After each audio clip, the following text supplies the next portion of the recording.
रास्तार दुर्घटनाग्रस्त हो पड़ रही दुई जन युवक निज गाड़ी में मेडिकल रे पहुंचाई मानविकतार परिचय देइछंती भुवनेश्वर पूर्वतन डेप्यूटी मेयर भारती सिंह।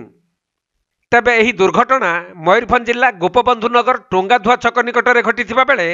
उदला अदापाल अंचल 24 वर्षीय जयनारायण हांसदा और नागपाल अंचल 27 वर्षीय विक्रम हांसदा बाइक रे भारसाम्य हराई रास्ता कड़े अति गुरुतर अवस्था पड़ रही। एही समय रे पूर्वतन डेप्यूटी मेयर भारती सिंह तांको गाड़ी रे कन्हईबंध निकट निज गाँ को जाउथबा बेले रास्ता कड़े दुई जन युवक अति गुरुतर अवस्था पड़ रही देखि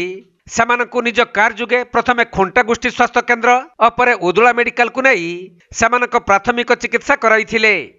तेणु भारती सिंह को एपरी मोहनीयता कार्य को देखि स्थानीय अंचल लोक माने प्रशंसा करिसेंती। या सुनिबा पाइले मु जाउतुनी आसुनी खुंटा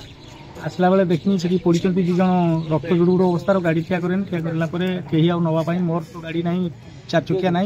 ना से समय डेप्यूटी मेयर भुवनेश्वर भारती सिंह सी आसुरी से जानी